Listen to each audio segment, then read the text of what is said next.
कभी अगर बनना हो तो बाज बनना, लेकिन कभी तोता मत बनना। तोता बोलता तो बहुत है, लेकिन ज्यादा ऊंचाई तक उड़ नहीं सकता।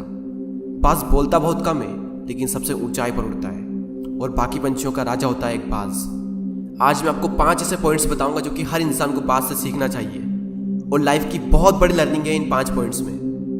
पहला लेसन, ईगल फ्लाई अलोन। बाज अकेले उड़ता है और बाकी पंछियों के मुकाबले सबसे ऊंचाई पर उड़ता है। बाज अकेले उड़ेगा, लेकिन कभी भी चिड़िया और छोटे पंछियों के साथ नहीं उड़ेगा। बाज हमेशा या तो बाज के साथ उड़ता है या फिर अकेला उड़ता है।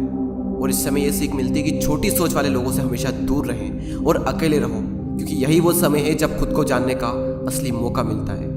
दूसरा लेसन, बाज का विजन बहुत ज़्यादा क्लियर होता है और बहुत ज़्यादा स्ट्रॉन्ग होता है। बाज अपने शिकार को 5 किलोमीटर दूर से ही देख लेता है, और जब एक बार उसे अपना लक्ष्य दिख जाता है तो उसके बाद चाहे रास्ते में कितनी भी मुश्किलें क्यों ना आए, वो अपने लक्ष्य को हासिल करके ही दम लेता है। इससे भी एक बहुत बड़ी सीख मिलती है कि अपना विजन क्लियर रखो और उसे हासिल करने में फिर चाहे कितनी भी मुश्किलें क्यों ना आए, पीछे मत हटो उस बाज की तरह। तीसरा लेसन, बाज कभी भी मरे हुए जानवरों को नहीं खाता, वो हमेशा जिंदा शिकार करता है। और इससे हमें यह सीख मिलती है कि जो हमारा पास्ट है वो मर चुका है, तो अपने उन मरे हुए सड़े हुए थॉट्स पर ध्यान मत दो और अपनी आने वाली ताज़ी फ्रेश जिंदगी पर ध्यान लगाओ।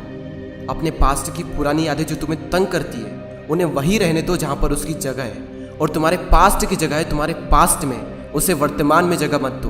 क्योंकि एक बार अगर तुम्हारा पास्ट तुम्हारे प्रेजेंट में आ गया तो तुम्हारा पास्ट तुम्हें कभी प्रेजेंट में नहीं रहने देगा। पास्ट में तुम्हारे साथ कितना भी बुरा क्यों ना हुआ हो, वो सब यादें, वो सब थॉट्स मर चुके हैं, और उस बाज की तरह बनो जो कभी भी मरी हुई चीज़ों को नहीं खाता। चौथा लेसन, जब आंधी तूफान आते हैं तो बाज बहुत ज़्यादा एक्साइटेड हो जाता है। जब बारिश होती है तो सारे पंछी छिपकर बैठ जाते हैं, लेकिन बाज को बड़ा मज़ा आता है। जब तेज हवाएं चलती है तो बाज उन हवाओं के सहारे और तेज़ी से ऊपर की ओर उठता है, और ऊपर उड़ते उड़ते इतना ऊपर उड़ जाता है कि बादलों से भी ऊपर पहुंच जाता है। और इससे भी एक बहुत बड़ी सीख मिलती है कि मुसीबत में मज़ा ढूंढो। और नेपोलियन हिल ने एक बार कहा था कि हर बड़ी चुनौती अपने साथ में एक बहुत बड़ा अवसर लेकर आती है।